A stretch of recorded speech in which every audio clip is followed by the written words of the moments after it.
बिस्मिल्लाहिर्रहमानिर्रहीम। Dear students, commerce and management sciences lecture series के साथ मैं हूं आपका कोर्स कोऑर्डिनेटर रानासर शहजाद अली। मैं आज आपके लिए लेके आया हूं लेक्चर नंबर 7। इसी मुनासबत से वीक नंबर 7 बड़ा अहम टॉपिक है, social and corporate responsibility. Students, इस टॉपिक का बैकग्राउंड ये है कि अदारों के लिए जो मुख्तलिफ बिज़नेस ऑर्गेनाइजेशंस बनी हुई होती हैं, कुछ रेगुलेटरी बॉडी हैं जिन्होंने कुछ रहनुमा उसूल या स्टैंडर्ड ऑपरेटिंग प्रोसीजर्स तय किए हैं। अब इन प्रोसीजर्स को दो सेंसेस में, एक तो सोशल रिस्पॉन्सिबिलिटी यानी इन ऑर्गेनाइजेशंस की हमारी सोसाइटी के पॉइंट ऑफ व्यू से भी कुछ ज़िम्मेदारियां होती हैं, और इसी तरह कुछ कॉरपोरेट रिस्पॉन्सिबिलिटीज़ होती हैं। सोसाइटी की जो ज़िम्मेदारियां हैं अमूमी तौर पे हमारी सोसाइटी की डेवलपमेंट के लिए, उनकी सोशल या वेलफेयर के लिए कुछ एक्टिविटीज़ ऐसी होती हैं जिनको परफॉर्म करना होती हैं। जबकि ऑर्गेनाइजेशंस के अंदर भी एक सोशल ऑर्गेनाइजेशन होती है, कुछ लोग इस ऑर्गेनाइजेशन का हिस्सा होते हैं, तो उनको भी बुनियादी ज़रूरियात ज़िंदगी मुहैया करना और उनको वो तमाम स्टैंडर्ड वर्किंग हालात देना, स्टैंडर्ड वर्किंग सिचुएशंस देना, कंडीशंस देना कि जो एक वर्कर के लिए या वर्किंग ऑर्गेनाइजेशन के लिए काम करने के लिए ज़रूरी हो सकती हैं, या ऐसी चीज़ें जो उनकी सेहत पे अच्छे असरात मुरतब करे, जो वर्ल्ड वाइड एक्सेप्टेबल हो। आज जो टॉपिक हम डिस्कस करने जा रहे हैं सबसे पहले इसके अंदर हम बात करेंगे सोशल रिस्पॉन्सिबिलिटी कि ये सोशल रिस्पॉन्सिबिलिटी का कॉन्सेप्ट है क्या। फिर हम इसके अंदर देखेंगे कि कौन कौन से ऐसे व्यूज़ हैं जो सोशल रिस्पॉन्सिबिलिटी को फर्दर एलेबोरेट करते हैं, जिसके अंदर classical and socio economic view है। इसी तरह फिर हम डिस्कस करेंगे the role that stakeholder play in the 4 stages of social responsibility. तो इससे मतलब ये वाज़ेह हुआ कि इसकी 4 स्टेजेस होती हैं, और जो कंपनी के साथ जुड़े हुए लोग होते हैं, चाहे उनका स्टेक किसी भी सेंसेस में हो, चाहे फाइनेंशियल हो, चाहे सोशल हो, चाहे इकोनॉमिक हो, चाहे ऑर्गेनाइजेशनल हो, तो उन्होंने इसमें अपना रोल प्ले क्या करना है। और फिर हम ये देखेंगे कि सोशल ऑब्लिगेशन, सोशल रिस्पॉन्सिवनेस और सोशल रिस्पॉन्सिबिलिटी में क्या डिफरेंसेस होती हैं। इसी तरह फिर हम बात करेंगे social responsibility and economic performance, जो कि ये दोनों टर्म्स जुड़ी हुई हैं। अगर आपको सोशली अच्छा एटमॉस्फेयर मिले, वर्किंग कंडीशंस अच्छी मिल जाए, स्टैंडर्डाइज मिल जाए, तो डेफिनेटली इसका असर आपकी परफॉर्मेंस पे होगा।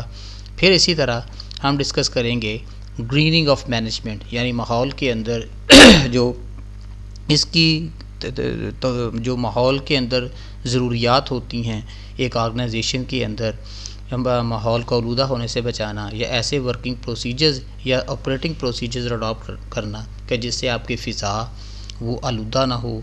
एक मखसूस एरिया का जहाँ पे एक इंडस्ट्री पाई जाती है, माहौल अच्छा रहे, पर पोल्यूशन ना हो, हवा की पोल्यूशन ना हो, माहौल की पोल्यूशन ना हो, और लोगों की ज़िंदगी पे इसके अच्छे असरात मुरतब हो सकें। इसी तरह हम नेक्स्ट सेशन में गुफ्तगू करेंगे मैनेजरियल एथिक्स क्या होती हैं, यानी ऐसे वो तमाम चीज़ें जो मैनेजर्स को वो मेजर अडॉप्ट करने की ज़रूरत है, ऐसे वो तमाम बिहेवियर जो उसको अडॉप्ट करने की ज़रूरत है। और फिर हम बात करेंगे कि सोशल रिस्पॉन्सिबिलिटी की जो अहमियत है, जो रोल है, वो आज के दौर में क्या है, और आज के इस तरह का डायनामिक माहौल के अंदर हमें इसकी ज़रूरत कैसे कैसे और कहाँ कहाँ पड़ सकती है। तो डियर स्टूडेंट्स, अब हम अपने प्रैक्टिकल टॉपिक्स जो हैं आज की उसकी तरफ चलते ही मैंने थोड़ा सा आपके सामने एक ओवरव्यू पेश किया है कि हमारे आज के लेक्चर के अंदर कौन कौन सी एक्टिविटीज़ या कौन कौन से टॉपिक्स होंगे। स्टूडेंट्स, हम पहले बात करते हैं, हमारा जो पहला टॉपिक है very crucial organizational point of view से और बिजनेस पॉइंट ऑफ व्यू से ये बहुत ही अहम टॉपिक है। व्हाट इज़ सोशल रिस्पॉन्सिबिलिटी, कि सोशल रिस्पॉन्सिबिलिटी है क्या चीज़ बेसिकली। अब सोशल चूँकि एक सोसाइटी से निकला है और रिस्पॉन्सिबिलिटी आपकी ज़िम्मेदारियाँ, तो एक सोसाइटी के पॉइंट ऑफ व्यू से आपकी ज़िम्मेदारियाँ क्या हो सकती हैं। Social responsibility is an obligation beyond that required by law and economics, यानी आपको सिर्फ कानून या मैशत के अतबार से नहीं बल्कि अपनी सोसाइटी की डेवलपमेंट के लिए भी कुछ ज़िम्मेदारियों को एक्सेप्ट करना होगा और उनके जो रूल्स हैं, जो प्रोसीजर्स हैं और जो वो रूल्स एंड प्रोसीजर्स आपसे रिक्वायर करते हैं उसके ऊपर पूरा उतरना होगा।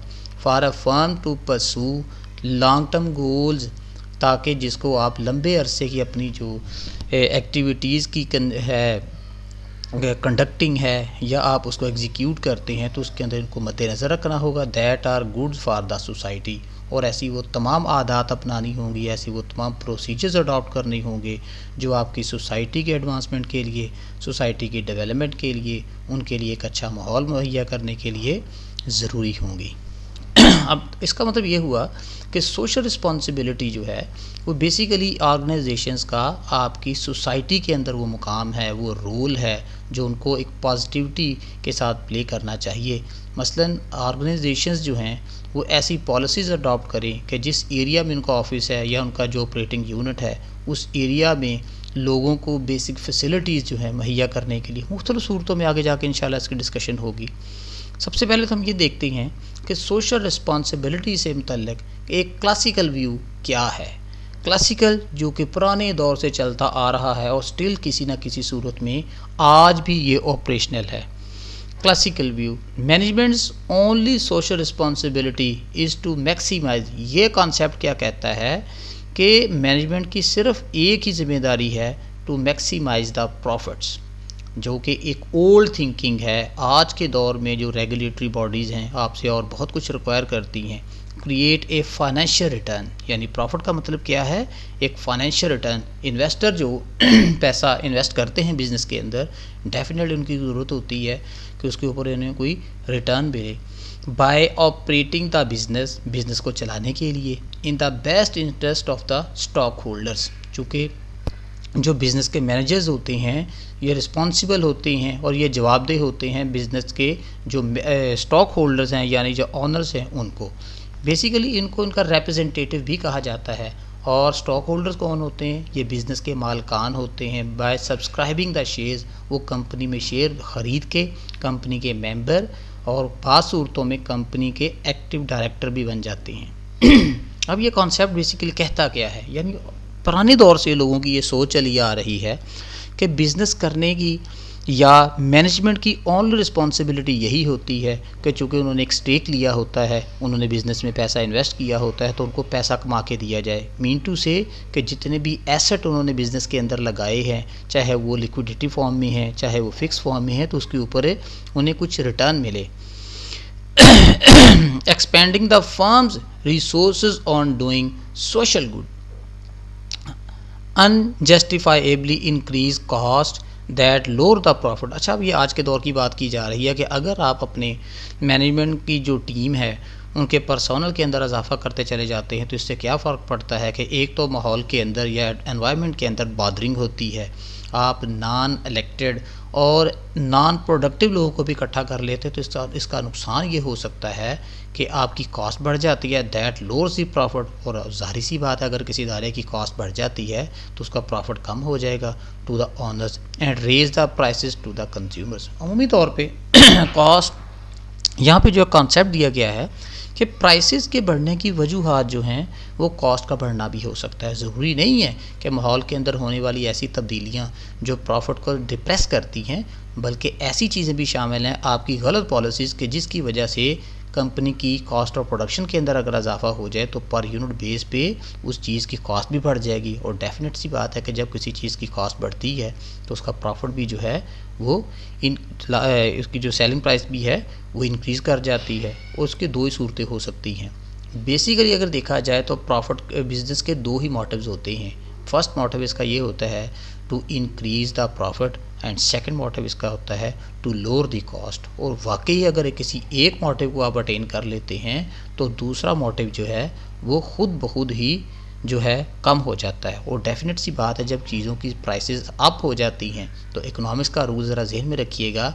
लॉ ऑफ डिमांड ये कहता है कि जैसे जैसे चीज़ों की कीमतें बढ़ती हैं वैसे वैसे उनकी डिमांड कम होती चली जाती है, और जैसे जैसे चीज़ों की कीमतें कम होती हैं कंपेटिटिव मार्केट के अंदर वैसे वैसे चीज़ों की डिमांड बढ़ती है। तो डिमांड क्रिएशन के लिए कीमतों का कम होना ज़रूरी है। दूसरा जो एक बड़ा अहम कॉन्सेप्ट है सोशल रिस्पॉन्सिबिलिटी की तरफ, सोशियो इकोनॉमिक। ये जो सोशियो इकोनॉमिक व्यू है ये बड़ा अहम है। इसके अंदर आप बेसिकली इसको दो हिस्सों में तकसीम कर सकते हैं, सोशियो यानी सोसाइटी से के हवाले से, एंड इकोनॉमिक मैशी एतबार से। यानी सोसाइटी के अंदर वो आपकी इकोनॉमिक सोच ज़्यादा पनप सकती है जिसमें आप सोसाइटी के बेनिफिट्स को, उसकी वेलफेयर को भी मद्देनज़र रखते हैं। तो अब देखते हैं कि ये कॉन्सेप्ट इन डिटेल क्या कहता है। Managements social responsibility goes beyond making profit. वही बात आ गई कि मैनेजमेंट का ये काम कि सिर्फ मुनाफा ही कमाना नहीं है, बल्कि इससे बढ़ के भी कुछ उनकी जिम्मेदारियां हैं। To include protecting and improving society's welfare, यानी इस तरह की चीज़ों को मद्देनज़र रखना है, इस तरह के इंतज़ामात करना है, इस तरह की पॉलिसीज़ अडॉप्ट करना है कि जिसकी वजह से आप सोसाइटी की जो डेवलपमेंट है, उनकी जो बेहतरी है, उनकी जो वेलफेयर है, उसको आप मुमकिन भी बना सकें और उसको बढ़ा भी सकें। Corporations are not independent entities responsible only to the stakeholders. ये बिल्कुल इस तरह से आज़ाद नहीं है। इन ऑर्गेनाइजेशन का काम सिर्फ पैसा ही कमाना नहीं है, या अपने शेयर होल्डर्स के लिए या अपने मालकान को पैसा ही कमा के नहीं देना, या रिटर्न ऑन एसेट ही नहीं देनी, बल्कि गवर्नमेंट्स की तरफ से जो कुछ मुकर्रर करदा रेगुलेटरी बॉडीज़ होती हैं उन्होंने भी इनके ज़िम्मे कुछ ड्यूटीज़ लगाई होती हैं। जैसे कि अभी रिसेंट लॉ है, कहा जाता है कि कॉरपोरेशंस और अमूमी इदारों की अपनी ये पॉलिसी होती है कि अपनी टोटल एनुअल इनकम का तकरीबन 1% ऐसा है जो उसको बिज़नेस में इन्वेस्ट करते हैं, 1% ऐसा है जो सोशल एक्टिविटीज़ के लिए मुख्तस करते हैं और लोगों की वेलफेयर पे इस पैसे को लगाया जाता है। Firm have a moral responsibility, तमाम ऑर्गेनाइजेशंस की यह अखलाकी ज़िम्मेदारी है to larger society to become involve in social, legal and political issues, कि यहाँ पे इस तरह की एक्टिविटीज़ की जाएँ कि जिससे लोगों को अपनी राय के इजहार के लिए, अपनी चीज़ों के चुनाव के लिए, सोसाइटी को बेहतर बनाने के लिए, लॉ एंड ऑर्डर सिचुएशन को बेहतर बनाने के लिए कुछ इनकी मदद दरकार होती है। और आखिरी जो कॉन्सेप्ट इसके अंदर है, to do the right thing, और चीज़ें ऐसे करनी हैं जो सोसाइटी की फलाह के लिए, सोसाइटी की बेहतरी का बायस बने। अब अगर हम इन दोनों कॉन्सेप्ट्स का अगर तकाबली जायज़ा लें तो मेरी नज़र में जो ज़्यादा बेनिफिशियल है जो सोसाइटी के लिए, वो सोशियो इकोनॉमिक व्यू है। बिकॉज़ ये आज के दौर में जो आपको कॉरपोरेशंस की जो एक्टिविटीज़ नज़र आती हैं उसके साथ आपको ज़्यादा मैच करती नज़र आती है, जबकि साल हर साल से ये कॉन्सेप्ट चला आ रहा था कि अदारे बनाने का, और उसमें जो मैनेजर्स हायर किए जाते हैं उनकी ड्यूटी सिर्फ प्रॉफिट कमा के देना होता है। और उस वक्त ऐसी एक्टिविटीज़ भी होती थी जो कि आप अनएथिकल भी कह सकते थे। प्रॉफिट कमाना है चाहे किसी भी तरीके से कमा लिया जाए, लेकिन आज की चूँकि दौर में रेगुलेटरी बॉडीज़ का क़याम जब से अमल में लाया गया है तो इन अदारों के ऊपर, ऑर्गेनाइजेशंस के ऊपर सुपरविजन भी टाइट हो गई है। कुछ अदारों के अंदर प्रोफेशनलिज्म भी बढ़ गया है और लोगों को अब ये शुरू से ही ट्रेनिंग दी जाती है कि इस तरह का आपने माहौल क्रिएट करना ऑर्गेनाइजेशंस का कि जिसके अंदर आप सोशल यानी सोसाइटी के लिए भी कुछ बेहतर सोच सकें और कर सकें। और इसी तरह क्योंकि ऑर्गेनाइजेशंस भी एक सोशल सेटअप ही होती है तो उसके अंदर भी बहुत सारे लोग इन्वॉल्व होते हैं, तो आपकी पॉलिसीज़ ऐसी होनी चाहिए कि जिससे लोगों की बेहतरी का जो अमल है वो मज़ीद आगे बढ़ाया जा सके।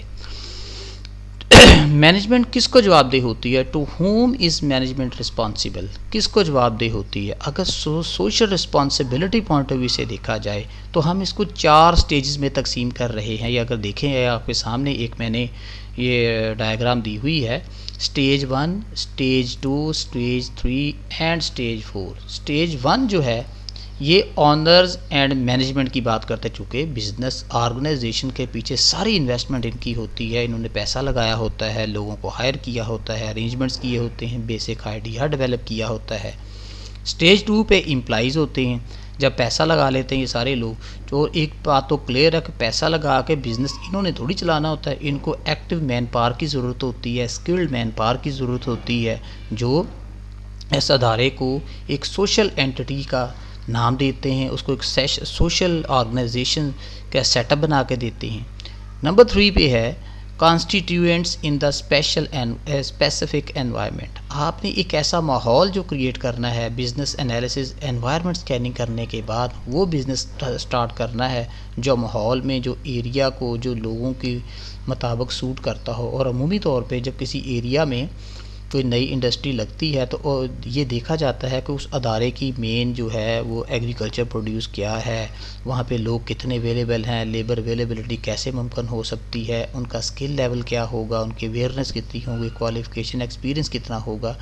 तो ये जो थर्ड स्टेज है, इस स्टेज के ऊपर लाजमी तौर पे देखा जाता है कि इनके दरमियान एक रबत होना चाहिए, यानी ऐसे यूनिट्स बनाने हैं जो स्पेसिफिक एनवायरनमेंट को सूट करते हों। मसलन गौर से ज़रा देखें कि पाकिस्तान में टेक्सटाइल इंडस्ट्री उसी एरिया में लगी हुई है जहाँ पे कॉटन जो है वो ज़्यादा प्रोड्यूस होती है एग्रीकल्चर पॉइंट ऑफ व्यू से, और इसी तरह हमारा जो शुगर इंडस्ट्री है उसी इलाके में पाई जाती है जहाँ पे गन्ना यानी शुगर केन जो है वो वाफर की मकदार में पैदा होता है, या उन एरियाज़ में जो इसकी काश्तकारी के लिए ज़्यादा पॉपुलर माने जाते हैं। और इसी तरह अगर स्टेज 4 की हम बात करें तो ब्रॉडर दी सोसाइटी, यानी इसी कॉन्सेप्ट को सोसाइटी ज़ाहिर सी बात है, अगर आप पीछे कोई 60-70 साल पीछे चले जाएं और बल्कि इससे भी पीछे, तो ज़रा आबादी के फैलाव का जो एक आपको रुझान नज़र आता है वो देखिए।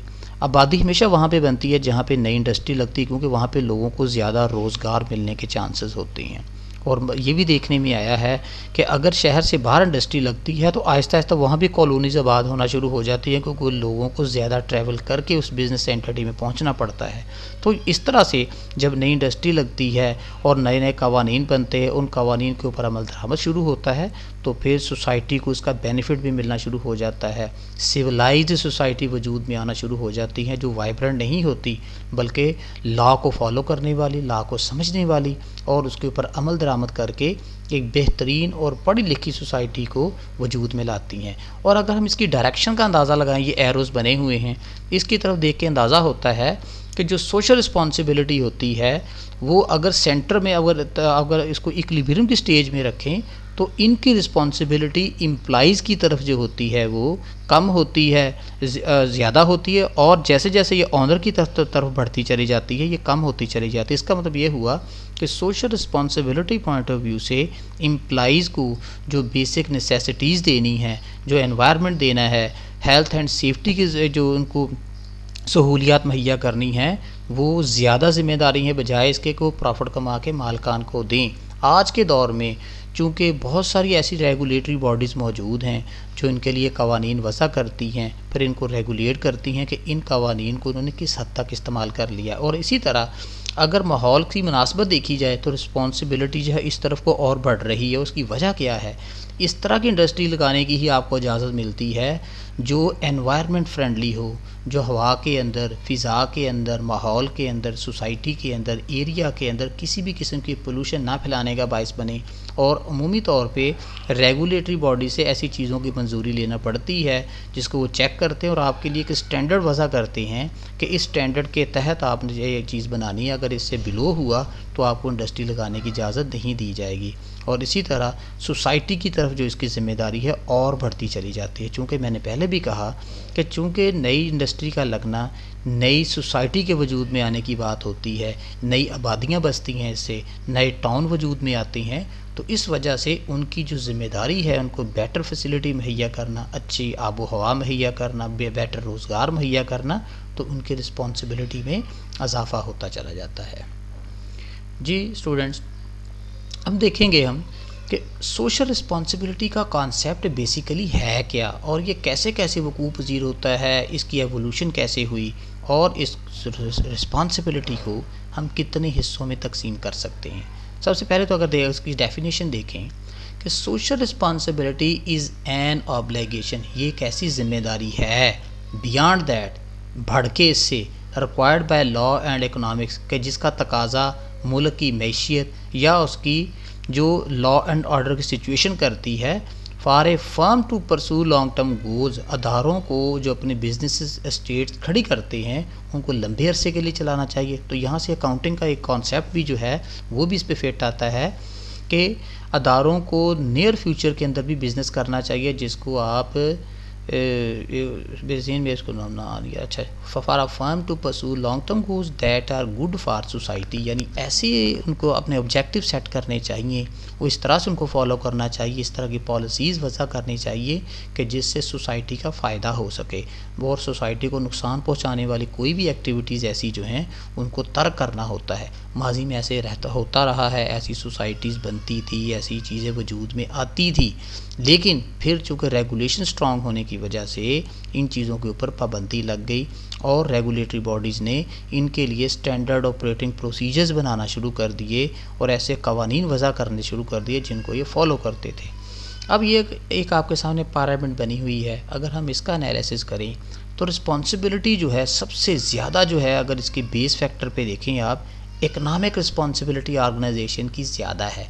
बेसिकली वो इस वजह से ज़्यादा है कि अदारों के मालकान ने जो पैसा बिज़नेस में लगाया होता है, एक तो उनको रिटर्न की ज़रूरत होती है, दूसरा जो एक सोशल सेटअप ऑर्गेनाइजेशन के अंदर मैन पावर की सूरत में बना हुआ होता है, लेबर होती है, मैनेजमेंट टीम होती है, कॉरपोरेट मैनेजर्स होती हैं, तो उनके लिए भी रोज़गार का इंतज़ाम करना है, उनके लिए भी जो बेसिक नेसेसिटीज़ ऑफ लाइफ जो है वो वहाँ पहुँचानी है। तो इसका एरिया इससे ज़्यादा है, इसलिए सबसे ज़्यादा है। इससे थोड़ा सा अगले स्टेप पे अगर हम बढ़ते हैं तो यहाँ पे लीगल रिस्पॉन्सिबिलिटी की बात आ गई कि माहौल को चलाने के लिए, ऑर्गेनाइजेशंस को चलाने के लिए बेसिकली आपको कुछ कवानीन की, कुछ ऐसे रूल्स एंड रेगुलेशंस की ज़रूरत होती है कि ताकि सारे लोग उसको फॉलो कर सकें। और जब तमाम लोग एक ही पेज पे आते हुए इन कवानीन को फॉलो करेंगे तो फिर जो आपकी प्रोडक्टिविटी है वो बढ़ जाएगी, जो आपकी वर्किंग टाइम है वो भी मैक्सिमाइज़ हो जाएगा, काम के ज़्यादा होने की वजह से प्रोडक्शन बढ़ेगी, प्रोडक्शन के ज़्यादा होने से आपका बिज़नेस बढ़ेगा और बिज़नेस के बढ़ने से आपकी प्रॉफिटेबिलिटी इंक्रीज़ करेगी।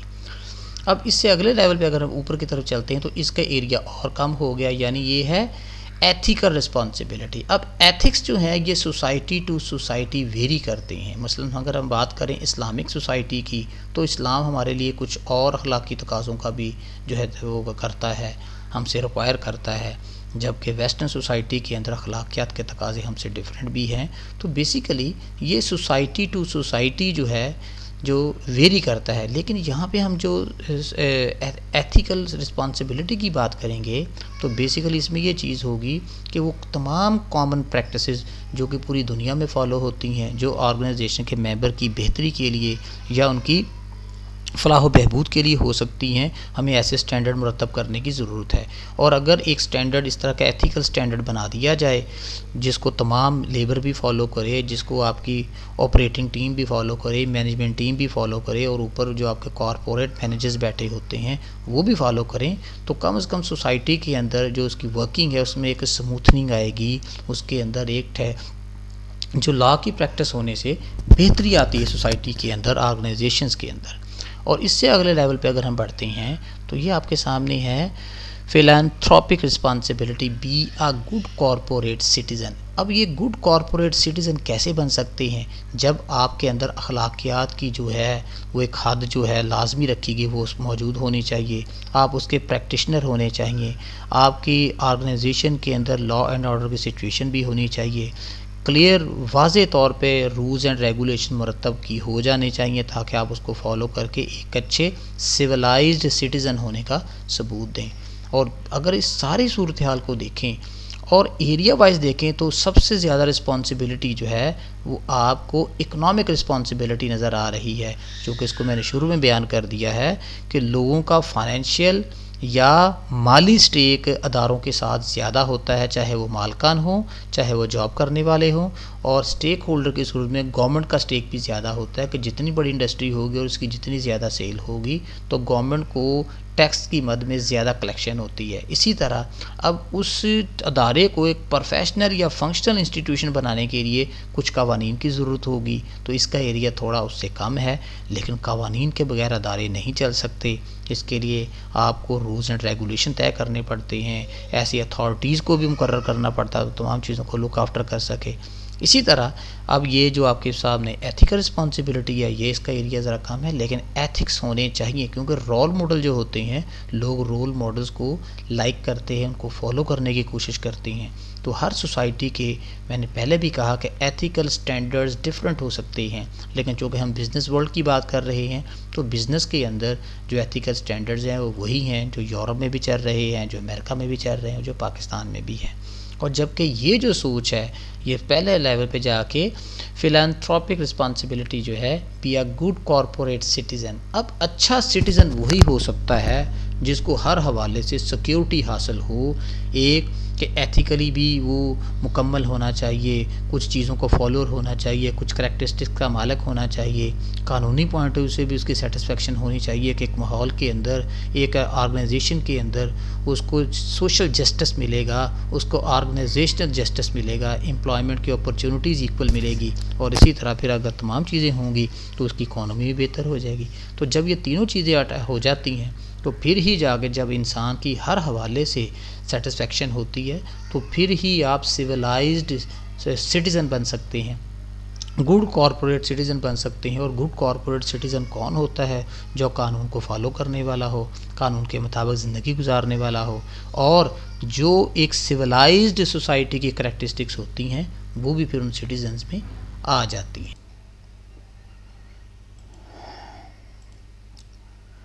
स्टूडेंट्स, हमारा अगला टॉपिक है कि कुछ पॉइंट्स ऐसे जो सोशल रिस्पॉन्सिबिलिटी की फेवर में हैं और कुछ ऐसे जो उसके मुखालिफ हैं। पहले हम ये देखेंगे, एक स्कूल ऑफ थॉट इसकी फेवर में राय देता है और वो क्या कहता है कि फॉर पब्लिक एक्सपेक्टेशन कि सोशल रिस्पॉन्सिबिलिटी जो है ये लोगों की फेवर में है, लोगों की एक्सपेक्टेशन के मुताबिक है। जी स्टूडेंट्स, जिस तरह हर चीज़ की मुखालफत भी होती रही है, जब भी कोई रेगुलेशन आती है वजूद में तो एक तबका फ़िक्र ऐसा है जो इसकी फेवर में बात करता है और दूसरा तबका फ़िक्र ऐसा है जो इसकी मुखालफत करता है। पहले हम देखेंगे कि जो लोग सोशल रिस्पॉन्सिबिलिटी को एक यूज़फुल चीज़ समझते हैं, इसको फ़ायदेमंद समझते हैं अदारों की बेहतरी के लिए, स्टाफ की बेहतरी के लिए, या एक माहौल की बेहतरी के लिए, एक इलाके की बेहतरी के लिए, वो क्या क्या राय देते हैं। सबसे पहले एक जो राय इनके मतलब कि पब्लिक एक्सपेक्टेशंस कि सोशल रिस्पॉन्सिबिलिटी के अंदर जो चीज़ें कही गई हैं, जिनकी तलकीन की गई है, वो आवाम की बेहतरी के लिए है और आवाम इसको एक्सपेक्ट करते हैं। लॉन्ग रन प्रॉफिट्स, अगर कंपनीज इन कवानीन को फॉलो करती हैं, इन प्रैक्टिसेस को अपनी रूटीन प्रैक्टिस बना लेती हैं, तो उनके लॉन्ग रन प्रॉफिट्स में इजाफा होता है। वजूहात ये होती है कि जब आपका स्टाफ आपसे मुतमईन होगा, आपकी टीम आपसे मुतमईन होगी, तो उनका काम करने को दिल करेगा। ये मोटिवेशनल टूल्स होते हैं। एथिकल ऑब्लिगेशन, अखलाकी लिहाज से भी ये ज़िम्मेदारी है कि अगर किसी के पास कोई एम्प्लॉय काम करता है तो उसको ना सिर्फ ये कि स्टैंडर्ड वर्किंग कंडीशंस मुहैया करनी है, बल्कि उसको हर किस्म की सिक्योरिटी और उसको जो ड्यू रिस्पेक्ट है वो भी मुहैया करनी है। इसी तरह फिर एथिकल ऑब्लिगेशन, ये को अखलाकी ज़िम्मेदारियाँ भी हैं। पब्लिक इमेज, जो अदारे रेगुलेटरी बॉडीज़ की मुरतब करदा कवानीन को या अपने ही मुरतब करदा कवानीन को फॉलो करते हैं, जो कि ऐसे हों जो आवाम की बेहतरी के लिए, ऑर्गेनाइजेशन की बेहतरी के लिए या अदारों की बेहतरी के लिए हों, तो आवाम की नज़र में उनका इमेज बेहतर हो जाता है। बेटर एनवायरनमेंट, अगर इन कवानीन पर अमल किया जाए तो एनवायरनमेंट को यानी माहौल को बेहतर बनाने में मदद मिलती है।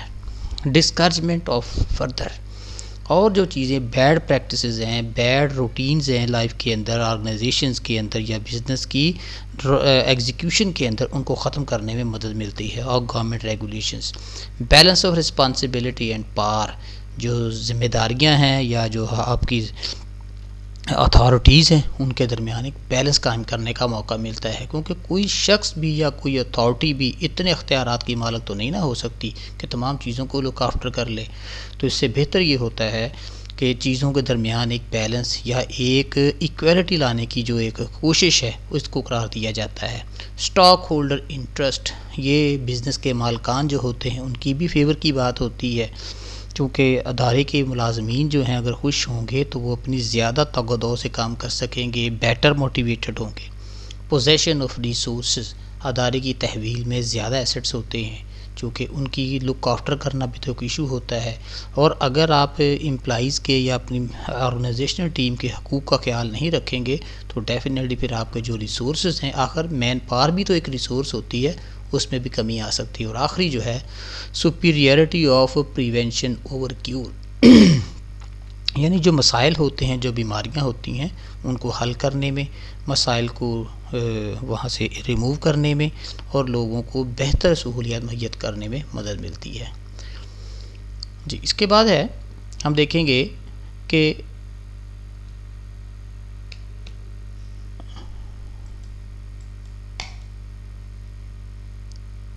अब कुछ लोग ऐसे हैं जो इसके अगेंस्ट राय देते हैं, और जो इसके अगेंस्ट राय है वो क्या है? Violation of profit maximization. ये प्रॉफिट को मैक्सिमाइज़ करने की जो कोशिशें होती हैं उसकी नफ़ी है। वजह इसकी ये है कि जब अदारे अपनी इन्वेस्टमेंट्स में से जो उनको अर्निंग हासिल होती है उसका एक हिस्सा आवाम को सहूलियात देने में, उनको इंक्रीमेंट देने में, उनको जो रेगुलेटरी बॉडी की तरफ से मुकर्रर करदा हदूद हैं, जो फैसिलिटीज़ देनी वो मुहैया करने में लग जाएंगे, तो डेफिनेटली इदारे के जो प्रॉफिट्स हैं वो कम होते हैं। लेकिन ये सोच बेहतर नहीं है। अदारों को आगे बढ़ने के लिए, ग्रो करने के लिए अपने ऊपर इन्वेस्ट करने की भी ज़रूरत होती है, और जो ह्यूमन कैपिटल होता है उसकी इन्वेस्टमेंट जो होती है वो ज़्यादा अच्छी होती है। डाइल्यूशन ऑफ पर्पसेस, आप अपने पर्पसेस मकासद से हट जाते। जैसा कि हमने बात की कि प्री क्लासिकल जो स्कूल था वो यही कहता था कि बिजनेसेस या ऑर्गेनाइजेशन बनती ही मुनाफा कमाने के लिए हैं, तो उनको इसी तौगदो में रहना चाहिए कि हाउ टू इंक्रीज़ और मैक्सिमाइज़ द प्रॉफिट्स। कॉस्ट जो है आपकी वो बढ़ जाती है। कॉस्ट इस सेंस में बढ़ जाती है कि अगर रेगुलेटरी बॉडी की तरफ से मुरतब करदा चीज़ों को पूरा करते हैं तो आपको ऐसा इंफ्रास्ट्रक्चर डेवलप करना पड़ता है, इसकी अलहदा से एक डॉक्यूमेंटेशन करना पड़ती है, तो उसकी वजह से भी कॉस्ट में इजाफा हो जाता है। टू मच पावर, इसके अगेंस्ट जो है कि सोशल रिस्पॉन्सिबिलिटी की जो अदारे इसको मैनेज करने वाले हैं, जो उसको परसू करने वाले, उनके पास पावर्स बहुत ज़्यादा हैं, जिसकी वजह से अदारे को फंक्शनिंग करने में प्रॉब्लम्स होती हैं।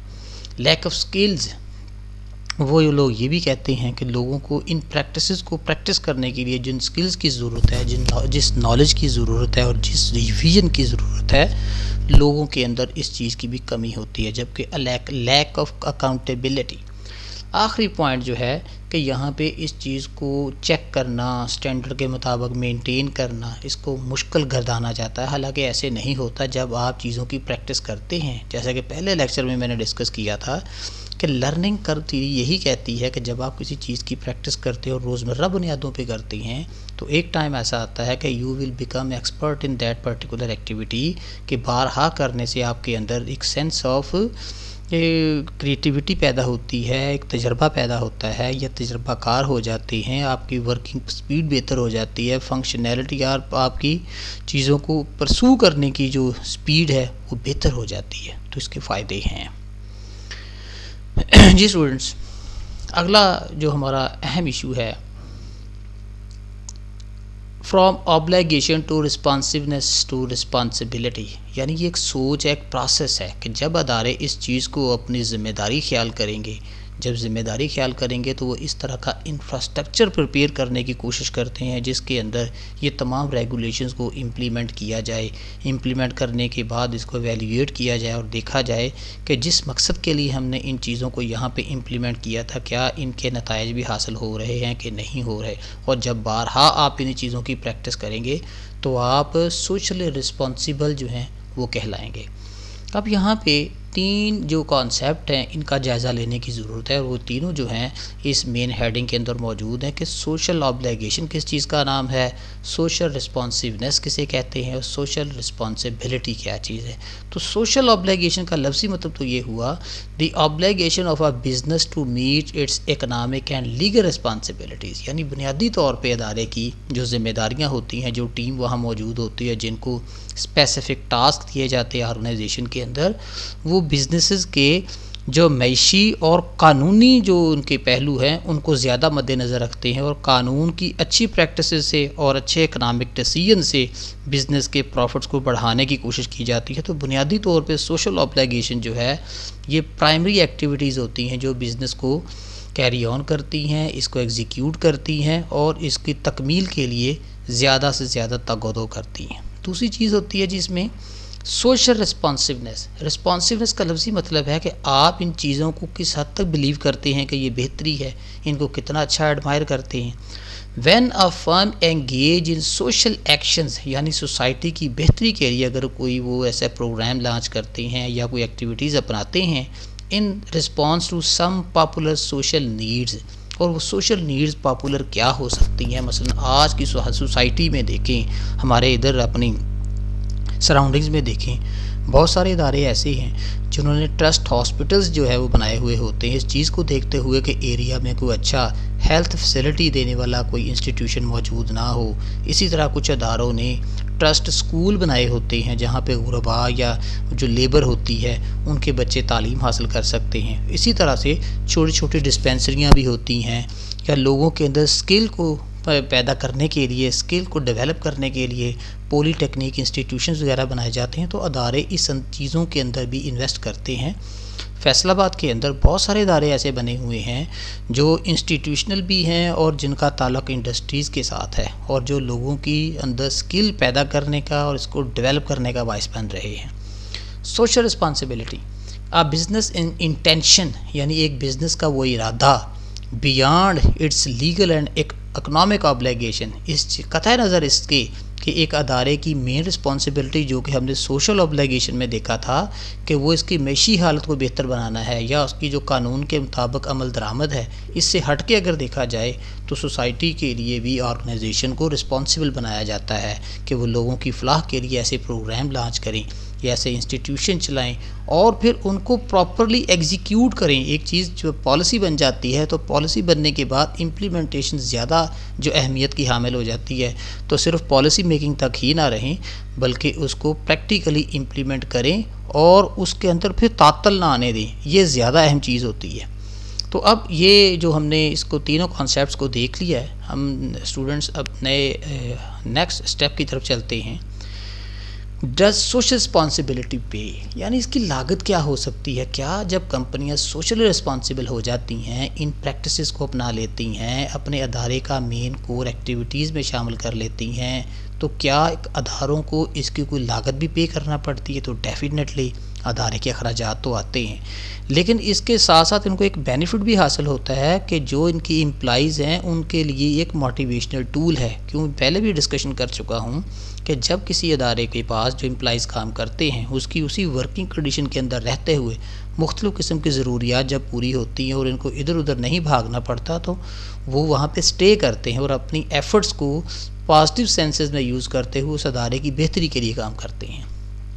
तो क्या कहता है जी ये कि studies appear to show a positive relationship between social environment, यानी एक ऐसी ये स्टडी शो करती है कि जब आपको एक जगह पे बैठ के ये तमाम फैसिलिटीज़ मिल रही हैं, आपकी वेलफेयर के लिए जो एक्टिविटीज़ अपनाई गई हैं उस पर अमल दरामद हो रहा है, तो आप मोटिवेट हो जाते हैं। तो ये एक पॉजिटिव साइन होता है। And the economic performance of firm, और जब किसी इदारे के मुलाजमीन ज़्यादा बेहतर फैसिलिटीज़ ले रहे होते हैं, वो मेंटली सेटिस्फाई होते हैं, तो उनकी ज़्यादा एफर्ट्स बिज़नेस के लिए होती है। तो सेटिस्फाइड एम्प्लॉई जो होता है वो सेटिस्फैक्टरी वर्क करता है, और सेटिस्फैक्टरी वर्क जो है will lead towards creativity and better economic performance. तो उसकी वजह से अदारे के जो हालात है मेशी वो बेहतर होते चले जाते हैं, क्योंकि ये प्रोडक्टिविटी की तरफ जो आपको लेके जाते हैं और बेटर प्रोडक्टिविटी। अब इसके अंदर दो चीज़ें कवर हो रही हैं। Difficulties in defining and measuring social responsibility, बाज़ लोगों के अंदर इस चीज़ को सोचने के समझने के लिए अभी चूँकि उनको बताना पड़ेगा, अभी उनका इतना ज़्यादा बिलीव नहीं है कि ये सोशल रिस्पॉन्सिबिलिटी क्यों अहम है।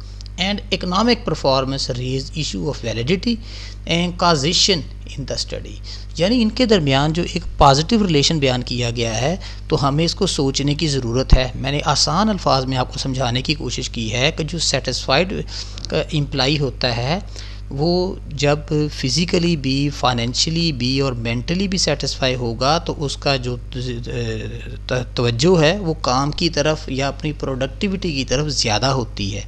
और प्रोडक्टिविटी की तरफ तवज्जो ज़्यादा होने की वजह से, उसकी प्रोडक्टिविटी इंक्रीज़ करने से, काम की रफ्तार बढ़ने से और सेटिस्फैक्ट्री काम होने से आपकी प्रोडक्टिविटी के अंदर जब इजाफा होता है तो डेफिनेटली ये बिज़नेस की बेहतरी के लिए होता है। और जब ये चीज़ बिज़नेस की बेहतरी के लिए होगी तो फिर फ़ायदा तो म्यूचुअली दोनों फ्रीकों को ही मिलेगा ना जी। आगे है जी, mutual funds using social screening in investment decision slightly outperform other mutual funds. अच्छा, अब ये म्यूचुअल फंड्स का कॉन्सेप्ट जो है ये इंटरनेशनल इन्वेस्टमेंट होती है, इंटरनेशनली इनडायरेक्ट इन्वेस्टमेंट। आप डायरेक्टली किसी जगह पे पैसा नहीं लगाते बल्कि आगे लोगों को पैसा देते और वो आपके बिहाफ पे इन्वेस्टमेंट करते हैं।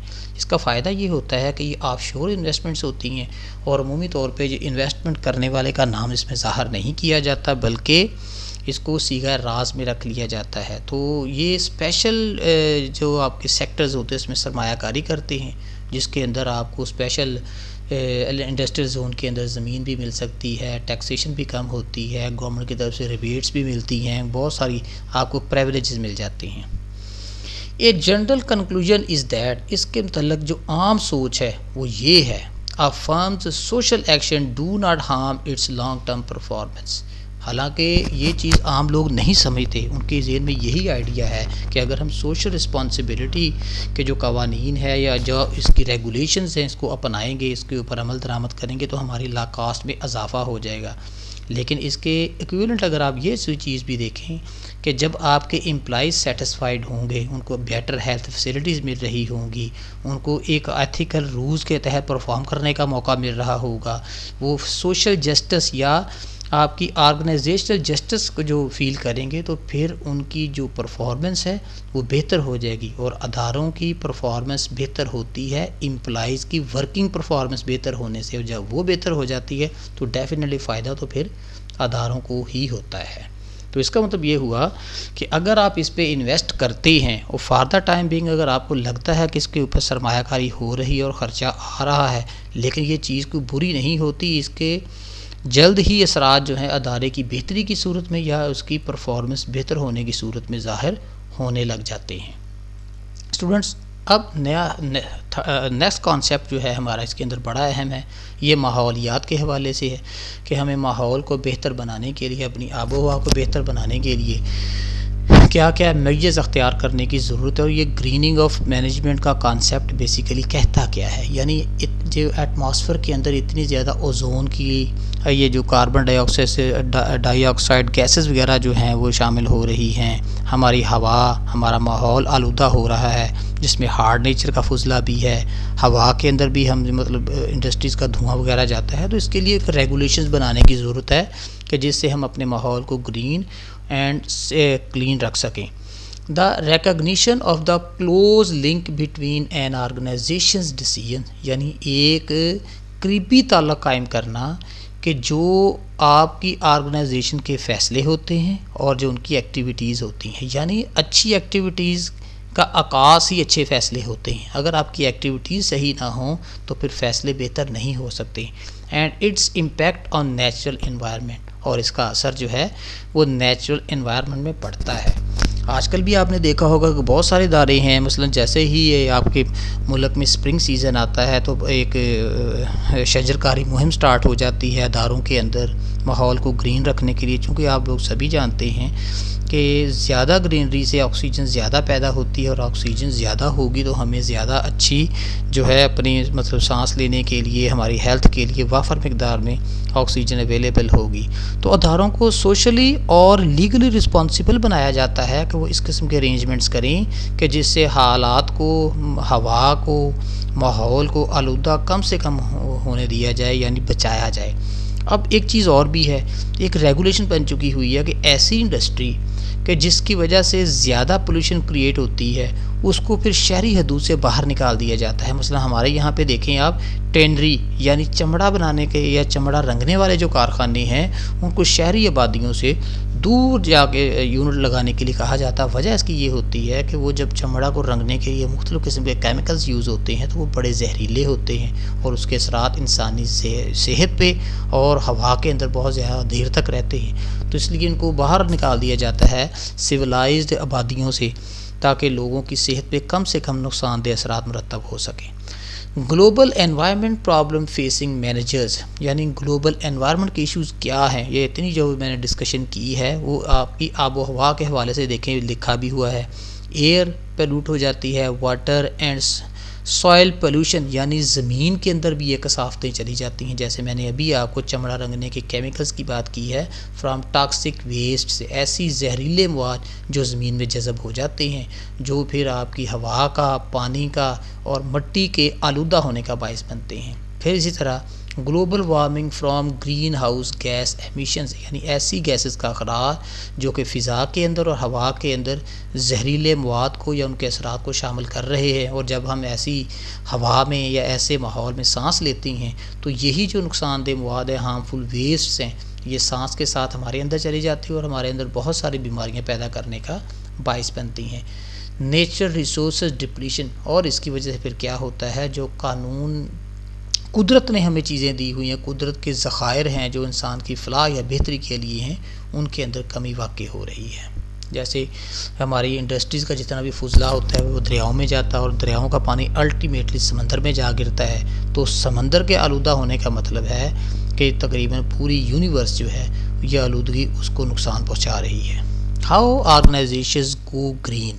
अब पहली बात तो ये होगी कि हमने पोल्यूशन को डिस्कस कर लिया, इस कॉन्सेप्ट को मुतारफ़ क्यों करवाया गया, इसको हमने देख लिया कि हाउ ऑर्गेनाइजेशन गो ग्रीन क्यों ग्रीन होती हैं। लीगल और लाइट ग्रीन अप्रोच है, इसके मतलब मुख्तलिफ अप्रोचेज़ हैं जो इसके कॉन्सेप्ट को मज़ीद वाज़े करने में हमारी मदद करेंगी। तो क्या है, firms simply do what is legally required, कंपनियों को वही कुछ करना चाहिए जिसकी इजाज़त कानून देते हैं और जो कवानीन बन चुके हैं। बाय ओबेइंग का अमलदारी की जाए, लॉज की, रूल्स की एंड रेगुलेशंस की, यानी वो तमाम हदबंदियाँ जो गवर्नमेंट की तरफ से या रेलिवेंट रेगुलेटरी अथॉरिटीज़ की तरफ से उनको स्टैंडर्ड ऑपरेटिंग प्रोसीजर्स दिए जाते हैं उनको फॉलो करना चाहिए। Willingly and without legal challenge, और कानून की अमलदारी को किसी भी कॉस्ट पे सेक्रीफाइस नहीं करना चाहिए। और अगर कानून के तहत कोई आपके ऊपर जिम्मेदारी है, कोई ऑब्लिगेशन है, तो उस ऑब्लिगेशन को एज़ पर स्टैंडर्ड ही मुकम्मल करने की कोशिश करें बगैर किसी तौजीह दिए हुए। द ग्रीन ऑफ मैनेजमेंट में सेकंड अप्रोच जो है ये मार्केट अप्रोच है। अब ये मार्केट चूँकि एक ऐसा प्लेटफॉर्म होता है जहाँ पे सेलर और बायर दोनों ही जमा होते हैं, तो ये एक अच्छा प्लेटफॉर्म है जिसमें हर कम्युनिटी के लोग होते हैं। Firms respond to the preference of their customers for environmentally friendly product, यानी वो ऐसी प्रोडक्ट बनाएं जो आपके कस्टमर की सेहत के ऊपर असरअंदाज ना हो सके या उसको बैडली इम्पेक्ट ना कर सके। मसलन चीज़ें बनाएं तो उसमें वो मटेरियल इस्तेमाल करें जो इंसानी सेहत को नुकसान ना पहुंचा सकता हो। प्रोसेसेस आपके वो होने चाहिए कि ड्यूरिंग वर्किंग आवर्स उसके असरात आवाम पे या आपके वर्कर्स पे या आपकी लेबर पे नहीं होने चाहिए। स्टेक होल्डर अप्रोच क्या कहती है, firms work to meet the environmental demands of multiple stakeholders. मुख्तलिफ स्टेक होल्डर की जो डिमांड्स हो सकती हैं, मसलन जो लोग आपकी ऑर्गेनाइजेशन का हिस्सा नहीं भी हैं लेकिन आपकी फर्म या आपकी इंडस्ट्री के इर्द गिर्द रहते हैं, तो आपकी पॉलिसीज़ या आपके ऑपरेशंस उनकी सेहत पर भी असरअंदाज हो सकते हैं। नंबर 2, गवर्नमेंट आ गई, तो गवर्नमेंट की भी अप्रोचेस ऐसी होती हैं कि वो इन इंडस्ट्रीज़ को लीगली बाउंड करती हैं रेगुलेशंस के थ्रू कि वो ये प्रोसीजर अडॉप्ट करेंगी और हर वो तरीका कि जिसकी वजह से माहौल को या फ़िज़ा को आलूदा होने से बचाया जा सकता है या उसको सेव किया जा सकता है, तो उन प्रोसीजर्स को अडॉप्ट करने की ज़रूरत होती है। नंबर 3 है activist approach. Firms look for ways to respect and preserve environment, यानी जो कंपनीज़ हैं, ऑर्गेनाइजेशंस हैं, उनको ऐसे ज़राए, ऐसी सोच अपनाने की ज़रूरत है जिसकी वजह से माहौल को आलूदगी से बचाया भी जाए और उसको रिस्पेक्ट दी जाए, और जो इसका ड्यू रिस्पेक्ट है या जो ड्यू डिमांड है उसके मुताबिक ही काम होना चाहिए। And B actively socially responsible, और उनको जो पॉलिसी बन जाती हैं उसके लिए अपने आप को रिस्पॉन्सिबल बनाएं और वो तमाम मुहैया करने की जो सहूलियात हैं वो अपनी लेबर को, अपनी ऑर्गेनाइजेशनल टीम को या जो आपकी सोसाइटी के साथ जुड़े हुए लोग हैं, जो मुख्तलिफ स्टेक होल्डर्स हैं, उनको ये तमाम सहूलियात मुहैया करें। स्टूडेंट्स, ये जो अप्रोचेज़ हैं बीइंग ग्रीन, ये इसका स्टैंडर्ड, ये इसका स्केल दिया हुआ है। लोएस्ट लेवल पे जो लीगल अप्रोच है और स्टैंडर्ड वाइज एक्टिविस्ट जो अप्रोच है डार्क ग्रीन, ये हाईएस्ट लेवल पे है, यानी इसकी पोजीशन कानून के मुताबिक, रेगुलेशंस के मुताबिक इसकी पोजीशन हाई है। जबकि इसके दरमियान में ये जो एनवायरनमेंट सेंसिटिविटी पे है, यानी स्टेक होल्डर और मार्केट अप्रोच, ये मीडियम लेवल की अप्रोचेज़ हैं। तो आइडियोलॉजी की अगर हम बात करें या आइडियलिज्म की बात करें तो फिर तो हमें ये हाई जो एक्टिविस्ट जो अप्रोच है, हमें इसी की को लेके चलना चाहिए। लेकिन बहरहाल जो कानूनी तकाज़े हैं, या कम से कम भी तो लॉ फॉलो होना चाहिए। जब इंसान ह्यूमन सोसाइटी में रहता है ना, तो यहाँ पे हालात एक जैसे नहीं होते। कोई शख्स या कोई ऑर्गेनाइजेशन कानून की पाबंद ज़्यादा होती है तो कोई कम होती है। तो बहरहाल फिर भी चीज़ों को आइडियलिज्म की बुनियाद पे ही देखना चाहिए, तो फिर ही ज़्यादा बेहतर होगा। द ग्रीनिंग ऑफ मैनेजमेंट में evaluating the grinning of management, कैसे पता चलेगा कि इस कानून को हमने मुतासर कुन बना लिया है, माहौल बेहतर हो गया है। तो इसके लिए भी कुछ ऐसे स्टैंडर्ड्स या ऐसे प्रोसेस ऑब्जर्विंग स्टैंडर्ड बनाने की ज़रूरत है, जिससे पता चल सके कि कोई इंडस्ट्री जो है वो इन कवानीन पे अमल दरामद कर रही है जो रेगुलेटरी बॉडी ने डिवाइस किए हैं। ऑर्गेनाइजेशन बिकम ग्रीनर बाय, कैसे इदारे जो हैं इस कानून के फॉलोअर बन सकते हैं, इन प्रैक्टिसेस को अच्छे तरीके से लागू कर सकते हैं, using the sustainability reporting guideline to document green actions.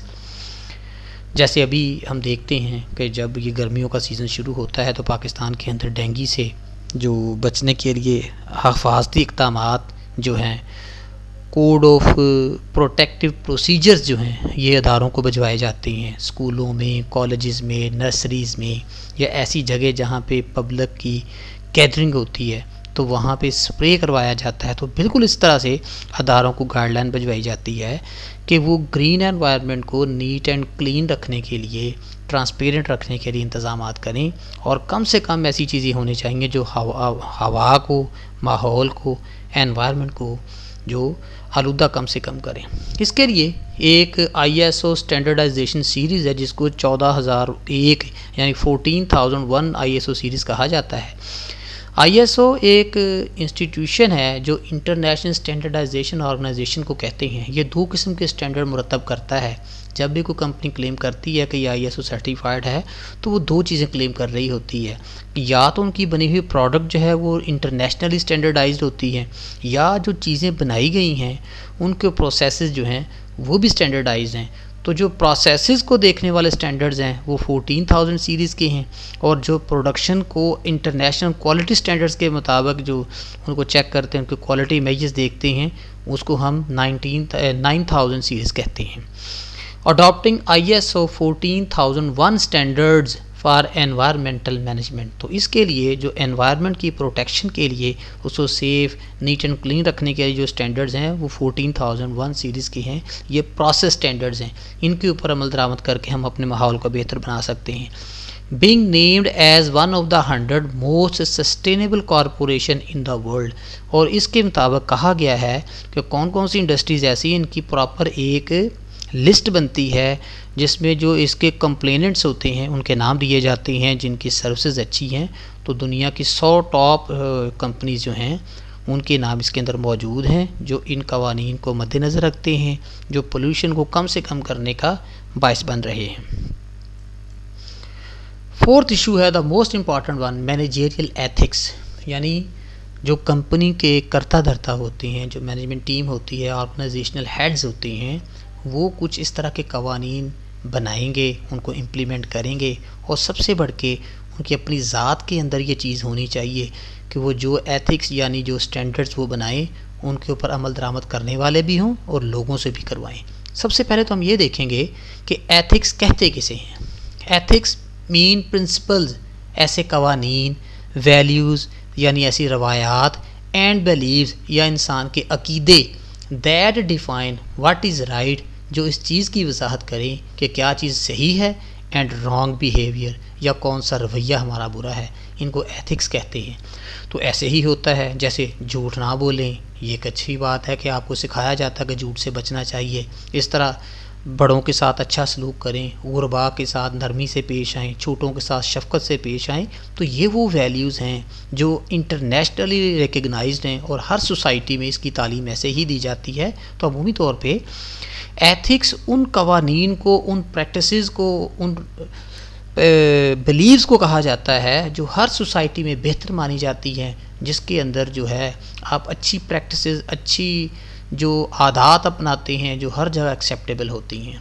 अब कुछ ऐसे फैक्टर्स जो इन एथिक्स पे असरअंदाज हो सकते हैं या इनके ऊपर अमल दरामद करने से इसके अंदर जो बेहतरी आ सकती है वो कौन से हैं? Factors that affect ethical and unethical behaviour. Ethical dilemma है क्या बेसिकली? जैसा कि मैंने पहले वजाहत की है कि वो कवानीन जो माहौल की खूबसूरती को बेहतर बनाने के लिए मुरतब किए जाएँ, रवैयों की खूबसूरती को बेहतर बनाने के लिए किए जाएँ, आपके जो बिहेवियर्स हैं इनको स्टैंडर्डाइज़ किया जाए, ऑर्गेनाइजेशनल वर्किंग को बेहतर बनाया जाए, कम्युनिकेशन के सिस्टम को बेहतर बनाया जाए। तो बेसिकली एथिकल डिलेमा ये है कि हर चीज़ को उस लेवल तक अख्तियार कर लिया जाए जो हर सोसाइटी, हर ऑर्गेनाइजेशन, इवन के इंडिविजुअल लेवल तक एक्सेप्टेबल हो। अब इसकी जो स्टेजेस होती हैं, यह जो अगली स्लाइड्स होंगी इसमें वो सारी चीज़ें डिस्कस करेंगे। बेसिकली अगर आप इस डायग्राम को देखते हैं तो सबसे पहले आ जाएंगी स्टेजेस ऑफ मोरल डेवलपमेंट। सबसे पहले आपके अंदर ये जज्बा होना चाहिए, आपके अंदर ये तड़प होनी चाहिए, ये लगन होनी चाहिए कि आपने इन चीज़ों पे अमल दरामद करके तो चीज़ों को बेहतर बनाना है। अब इसके अंदर बुनियादी तौर पे ये 4 फैक्टर्स हैं जो ज़्यादा असरअंदाज होते हैं, जिसमें इंडिविजुअल करैक्टरिस्टिक्स हैं, स्ट्रक्चरल वेरिएबल्स हैं, इशू इंटेंसिटी है और ऑर्गेनाइजेशन कल्चर है।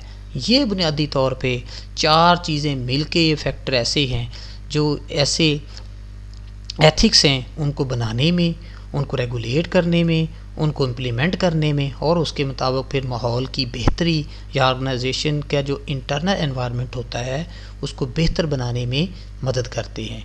और फिर इससे खुद ही वजाहत हो जाएगी जब हम इन तमाम चीज़ों को देख लेंगे कि एथिकल बिहेवियर क्या है और अनएथिकल बिहेवियर क्या है। तो अब नेक्स्ट स्लाइड पे हम 1 बाय 1 चीज़ों को डिस्कस करते हैं। जैसे कि पहले है मॉरल डेवलपमेंट के मॉरल है क्या चीज़? A measure of independence from outside influence, यानी एक ऐसी चीज़ कि जिसके तहत आप अपनी मर्ज़ी के मुताबिक और कवानीन को मद्देनज़र रखते हुए चीज़ों पे अमल दरामद कर सकें और किसी भी बैरूनी चीज़ का असर ना लें जो आपकी वर्किंग के अंदर, आपकी प्रोफेशनल कैपेबिलिटी के अंदर कमी का बायस हो।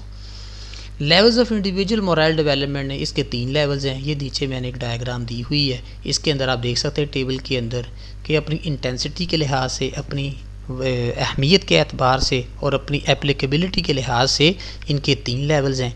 पहले को हम प्री कन्वेंशनल लेवल कहते हैं, दूसरे लेवल को हम कन्वेंशनल लेवल कहते हैं और तीसरे को हम प्रिंसिपल लेवल कहते हैं। और अगर देखा जाए तो ये प्री कन्वेंशनल लेवल यानी किसी चीज़ की रवायात बनने से पहले जो चीज़ें थीं वो कैसे होती थी, यानी मोरल को डेवलप कैसे किया जाता। तो नंबर 1 पे अगर देखें 2 स्टेजेस इसके अंदर मौजूद हैं प्री कन्वेंशनल लेवल के ऊपर। पहले है sticking to rules to avoid physical punishment, ठीक है, कि ऐसे कवानीन बनाएं और इन कवानीन के ऊपर अमल दरामद मुमकिन बनाएं कि लोगों को सज़ा ना दी जाए, बल्कि एथिकली जो उनकी पनिशमेंट्स हो सकती हैं जो कि रवैये के एतबार से है या फाइनेंशियल जुर्माने हो सकते, इस तरह का कानून बनाया जाए। Number 2, following rules only when doing so is in your immediate interest.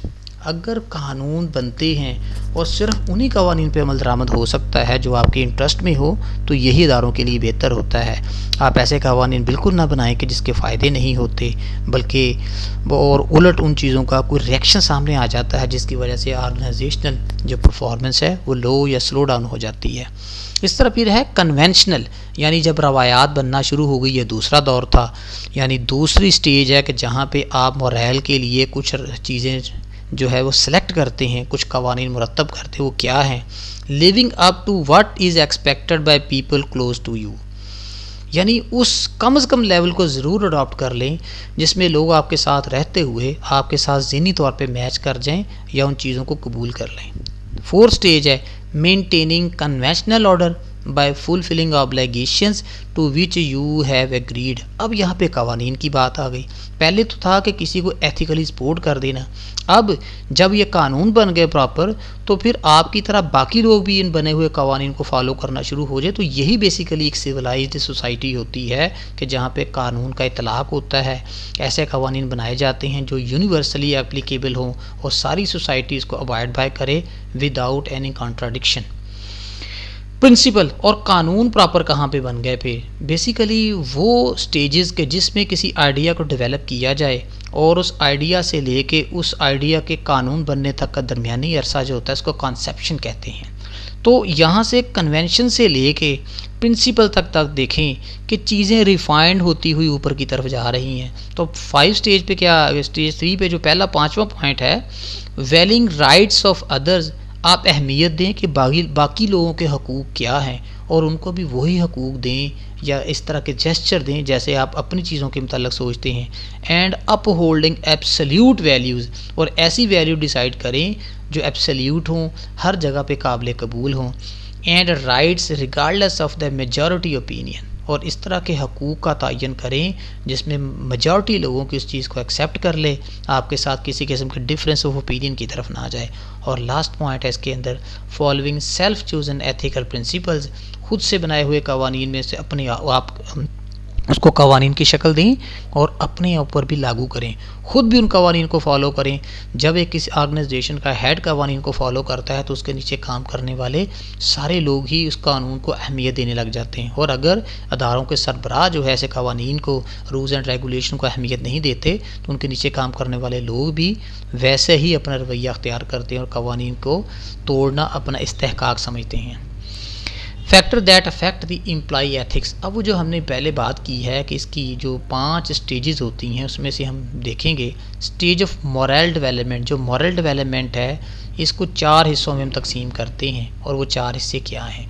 Individual characteristics होती हैं, ऑर्गेनाइजेशनल स्ट्रक्चर डिज़ाइन होते हैं, द ऑर्गेनाइजेशन कल्चर होता है, और intensity of the ethical issue होते हैं। यानी कहने का मकसद क्या है कि इंसानों की खसूसियात भी जो मद्देनज़र रखी जाती हैं। बाज़ लोगों के अंदर काम करने का हौसला ज़्यादा होता है, तलब लगन ज़्यादा होती है, और कुछ लोग ऐसे हैं। और यहाँ पे स्टूडेंट्स मैं आपको एक चीज़ बताता चलूँ कि हमने मोटिवेशन के अंदर एक कॉन्सेप्ट डिस्कस किया था, McGregor theory X and Y, कि जिसके अंदर एक्स थ्योरी के अंदर वो लोग थे जो रिस्पॉन्सिबिलिटी या काम करना पसंद नहीं करते थे, जो बाय नेचर सुस्त और काहिल होते हैं, रिस्पॉन्सिबिलिटी लेना पसंद नहीं होती, काम को सही तरीके से कर नहीं सकते, कैपेबिलिटी भी कम होती है। जबकि थ्योरी वाई में वो लोग होते हैं जो इनके जस्ट अपोजिट होते हैं, जिनको इनोवेशन के अंदर जिनका इंटरेस्ट होता है, ज़िम्मेदारी लेनी वो लोग पसंद करते हैं। चैलेंजिंग एनवायरनमेंट के अंदर उनकी सलाहियतें मज़ीद निखर के सामने आती हैं और वो अपने आप को प्रूव करते हैं हालात के मुताबिक कि वो काम कर सकते हैं। तो बेसिकली अगर देखा जाए तो मोरल डेवलपमेंट के अंदर आपको उसी से मिलती जुलती चीज़ें नज़र आएंगी कि ये इंसानी खसूसियात का भी जिक्र किया गया है, ऑर्गेनाइजेशन का स्ट्रक्चर डिज़ाइन की भी बात की गई है। ऑर्गेनाइजेशन के अंदर मुख्तलिफ़ किस्म के स्ट्रक्चर्स फॉलो किए जाते हैं, मसलन जैसे उसकी एक्टिविटीज़ होती हैं, उसकी वर्किंग टीम होती है, नेचर ऑफ कैपेबिलिटीज़ होती है, नेचर ऑफ एक्टिविटीज़ होती हैं, तो उसके मुताबिक कंपनी अपने लिए स्ट्रक्चर को डिज़ाइन करती हैं। हमारा अगला जो लेक्चर होगा आफ्टर मिड टर्म वो इसी के ऊपर होगा जिसमें स्ट्रक्चर डिज़ाइन को सीखेंगे कि स्ट्रक्चर डिज़ाइन किस किस्म के होते हैं और जब ऑर्गेनाइजेशन स्ट्रक्चर्स के मुताबिक बनाई जाती हैं तो उनकी वर्किंग कैसे होती है। रिसर्च कंक्लूजन, अब इस रिसर्च ने कुछ नताइज हमारे सामने अखज़ किए हैं कि अगर हम एथिकल बिहेवियर को अडॉप्ट करते हैं, उनको इम्प्लीमेंट करते हैं, तो उनकी इंटेंसिटी चेक की जाती है, उनके नताइज देखे जाते हैं। तो रिसर्चर्स क्या सजेस्ट कर रहे हैं? People proceed through the stages of moral development sequentially. लोग, ये जो 4 स्टेजेस ऊपर मैंने नंबरिंग में दी हुई है, रिसर्च ये कहती है कि लोग इससे स्टेज वाइज आगे गुजर के जाते हैं। कभी नहीं हो सकता कि पहली से डायरेक्ट 4th स्टेज पे चले जाएं, पहली से डायरेक्ट 3री स्टेज पे चले जाएं, बल्कि सीक्वेंशली आपको एक ऑर्डर फॉलो करना पड़ता है, पहली स्टेज से दूसरी, दूसरी से तीसरी, तीसरी से चौथी एंड सो ऑन। तो इस तरह से ये प्रोसेस कंप्लीट होता है। नंबर 2 पॉइंट है there is no guarantee of continued moral development. इस चीज़ की कोई गारंटी नहीं होती, बल्कि ये एक बिहेवियर जांचने का नाम है कि किसी शख्स के अंदर काम करने की लगन कितनी हो गई और कितनी है। अमूमी तौर पे तो उसकी परफॉर्मेंस से पता चलता है कि ये शख्स काम करना चाहता है और उसकी एफिशिएंसी और इफ़ेक्टिवनेस को देख के हम अंदाज़ा लगा सकते हैं। अदरवाइज़ यहाँ पे कोई ऐसा पैमाना नहीं है जिससे पता चल जाए। और लास्ट है most adults are in stage 4। Adults mean जो बालिग लोग होते हैं यानी मेच्योर पर्सनस होते हैं, वो stage 4 intensity of ethical issue कहते हैं जो है इसमें फॉल करते हैं। यानी उनके लिए कानून को बनाना, कानून को फॉलो करना, कानून को इम्प्लीमेंट करना और उसको अपनी रूटीन में शामिल करना ज़्यादा लाजमी तस्वर किया जाता है। और जो लोग इसी तरह कवानीन पे अमल दरामद करते हैं, अच्छे सिटीज़न बनते हैं, तो फिर उन्हीं को कॉरपोरेट सिटीज़न का दर्जा दिया जाता है। दूसरी अब इसमें देखेंगे इंडिविजुअल करैक्टरिस्टिक्स कौन कौन सी हैं। पहले है जी वैल्यू यानी रवायात, basic convictions about what is right और wrong on a broad range of issues. बहुत सारे इश्यूज़ ऐसे हैं जिसमें हमने ये जो एक राय कायम करनी होती है, जो मोस्टली आपकी सोसाइटी के ज़्यादातर लोगों के पास इसकी एक्सेप्टेबिलिटी हो कि चीज़ों के स्टैंडर्ड ये बन जाएं रवायात के, कि कौन सी चीज़ें बेहतर रवायात हैं और कौन सी गलत रवायात हैं। तो होना तो फिर यही चाहिए, जो बेहतरीन रवायात होती हैं उनकी प्रमोशन होनी चाहिए, उनकी तशहीर होनी चाहिए, उसकी हौसला अफजाई होनी चाहिए। और जो रवायात अच्छी नहीं हैं उन रवायात को ख़त्म करने के लिए जो सोसाइटी के सेंसिटिव पार्ट्स होते हैं, जो ऐसे रिचुअल्स होते हैं कि जिनकी बात सुनी जाती है, उनको आगे आना चाहिए और ऐसी बैड रवायात को ख़त्म होना चाहिए। पर्सनैलिटी वेरिएबल्स, कुछ ऐसी चीज़ें भी होती हैं जैसे आपकी एथिकल बिहेवियर के अंदर जो रुकावटें भी पैदा कर सकते हैं और उनको बेहतर भी बना सकते हैं। सबसे बुनियादी चीज़ ईगो होती है, यानी इंसान की इज़्ज़त नफ्स। बाज़ लोग ऐसे होते हैं कि वो दूसरों के लिए तो बढ़ चढ़ के बातें कर लेते हैं, लेकिन जब अपने दरामद करने की बारी आती है तो उनको उन कवानीन को फॉलो करना मुश्किल लगता है। तो बाज़ सूरतों में जिन लोगों की जो ईगो है वो बड़ी ऊपर होती है, उनकी अना बड़ी बुलंद जिनकी होती है, तो बाज़ औक़ात सही बात एक्सेप्ट करना उन लोगों के लिए भी मुश्किल हो जाता है। और दूसरा है पॉइंट इसके अंदर है लोकस ऑफ कंट्रोल, यानी कंट्रोल कहाँ से शुरू होता है। ये personality attribute that measures the degree to which people believe they control their own life. यानी ये नज़रिया भी जहन में मद्देनज़र रखना चाहिए कि कुछ लोगों ने अपनी लाइफ के मतलब स्टैंडर्ड सेट किए हुए होते हैं कि आपने अपनी ज़िंदगी को किस हद तक मेंटेन करना है, उससे ज़्यादा की दौड़ में शामिल नहीं होना। और ऐसे लोग अमूमी तौर पे कनात पसंद कहलाते हैं। इंटरनल लोकस क्या, और इस तरह एक एक्सटर्नल लोकस पॉइंट होगा। इंटरनल लोकस है the believe that you control your destiny, यानी इसके अंदर लोगों के अंदर ये यकीन होता है कि वो अपने ऊपर कंट्रोल कर सकते हैं और जो अपनी मंजिल है उसको एडजस्ट कर सकते हैं। यानी ऐसे होता भी है और ये रियलिटी का तकाजा भी है कि माहौल के अंदर जैसे जैसे तब्दीलियाँ वाक़ई हो रही हैं वैसे वैसे आपको अपनी प्लानिंग के अंदर और अपने जो डेस्टिनी है यानी आपकी मंजिल है उसके अंदर भी आप चेंजेस कर सकते हैं। जबकि एक्सटर्नल लोकस क्या है, the believe that what happen to you is due to luck और चांस। और बाज़ का ये भी होता है और बहुत सारे लोगों को इस चीज़ का अदराक होता है कि बहुत सारी उनको कामयाबियाँ मिल जाएं तो कामयाबियों को ख़ुद भी महसूस करते हैं कि शायद उनकी इतनी मेहनत नहीं थी जितनी कामयाबी मिल गई है, लेकिन ये अल्लाह ताला की रहमत भी होती है और बाज़ का हालात आपकी फेवर में जा रहे होते हैं। तीसरी है जी स्ट्रक्चरल वेरिएबल्स। अब एक स्ट्रक्चर का नाम है कि डेलिब्रेटली जिन चीज़ों को डिज़ाइन किया जाए, कुछ कवानीन को बनाया जाए और अमूमी तौर पे जो फ़र्ज़ करें जो घरों के अंदर बनने वाले कवानीन हैं वो इंटेंजिबल नौइयत के होते हैं, जो वर्बली सिर्फ बोले जाते हैं। लेकिन जो डिस्टिंक्ट ऑर्गेनाइजेशंस होती हैं, बिज़नेस के अदारे होते हैं, वहाँ पे जो रूल्स बनाए जाते हैं वो प्रॉपर एक सोच विचार का नतीजा होते हैं। उसके ऊपर फ़हम व फ़रासत से काम लिया जाता है, माजी की प्रैक्टिसेस या एक्सपीरियंसेस को भी सामने रखा जाता है। तो स्ट्रक्चरल वेरिएबल जो हैं उसमें क्या क्या चीज़ें आएंगी, organisational characteristics and mechanism, organisation की खसूसियात और उसका निज़ाम जो उसके अंदर फॉलो किया जा रहा है, that guide and influence individual ethics, जो आपको बताते हैं कि आपने कौन कौन सी जो एथिक्स हैं अडॉप्ट करनी है, किनको प्रैक्टिस करना है और किनको आप अपने रवैये के अंदर शो नहीं करेंगे। अब इसके अंदर 3 चीज़ें आ जाती हैं और वो क्या होता है कि एम्प्लॉइज़ को जज करने के लिए कि वो एथिक्स को कितना फॉलो कर रहे हैं, तो पहले तो बुनियादी तौर पे उनकी परफॉर्मेंस अप्रेजल सिस्टम होता है।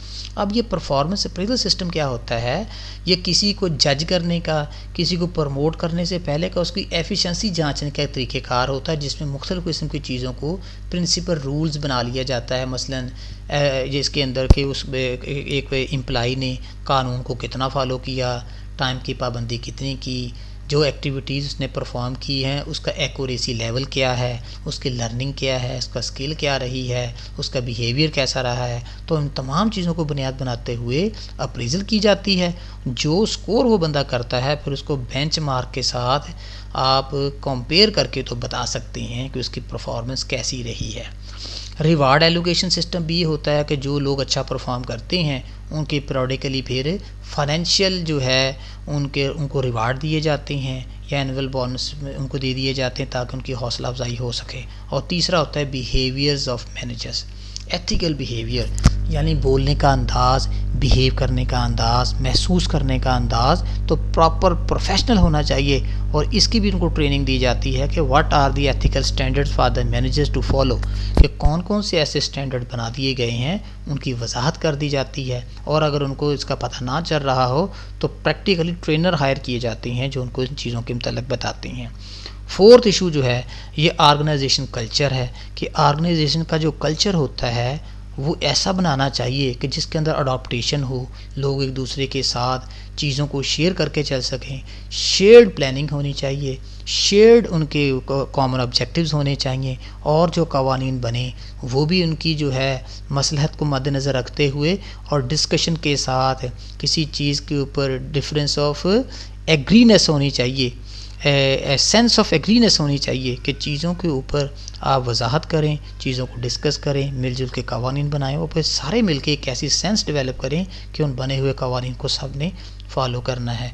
और आखिरी है intensity of the ethical issue, कि जो एथिकल इशू हैं किस हद तक एथिक्स किस हद तक काबिल कबूल होंगी, क्या उसके अंदर ऐसी चीज़ें भी हैं, क्योंकि जैसा कि मैंने शुरू में बात की है कि एथिक्स के स्टैंडर्ड डिफरेंट होते हैं।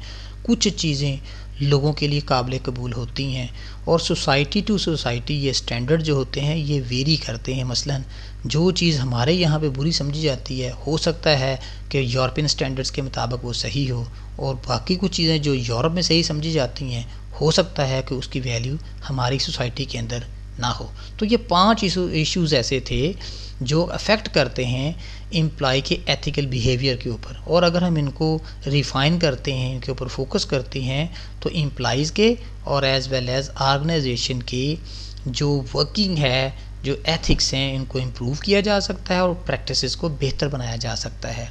अब यहाँ पे ये डिटर्मिनेंट्स फैक्टर्स हैं जो इशू की इंटेंसिटी के ऊपर फोकस करने में, उसको समझने में, उसको बयान करने में हमारी मदद करेंगे।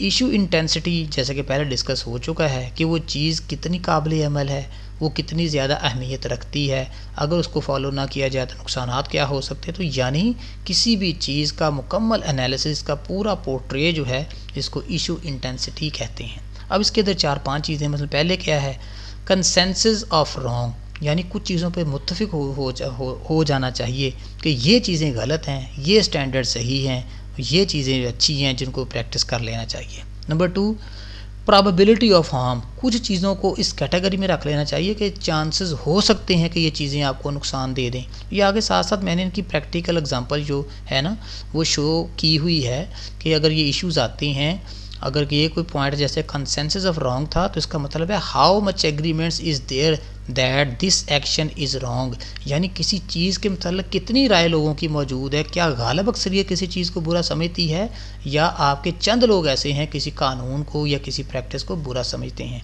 इसी तरह प्रोबेबिलिटी ऑफ हार्म ये एस्टिमेशन पे है कि किसी चीज़ को या किसी रूटीन को अख्तियार करने से कितने नुकसानात हो सकते हैं। इसकी एग्जांपल भी है how likely is it that this action will cause harm, इस चीज़ को भी मद्देनज़र रखा जाता है कि अगर एक स्पेसिफिक बिहेवियर को अपनाते हैं, एक स्पेसिफिक प्रैक्टिसेस को परफॉर्म करते हैं तो इसके कितने फ़ीसद चांसेस हैं कि ऑर्गेनाइजेशन को लॉस हो सकते हैं। फिर है इमीडिएसी ऑफ कॉन्सिक्वेंसेस, यानी क्या नताइज जो हैं फौरी मुरतब हो जाएंगे या उसको कोई टाइम लगेगा। कुछ चीज़ें ऐसी होती हैं कि जिनके नताइज आते हुए टाइम लगता है, और कुछ करैक्टर्स ऐसे होते हैं कि जिनके मतलब फौरी जजमेंट नहीं हो सकती, एक टाइम रिक्वायर होता है।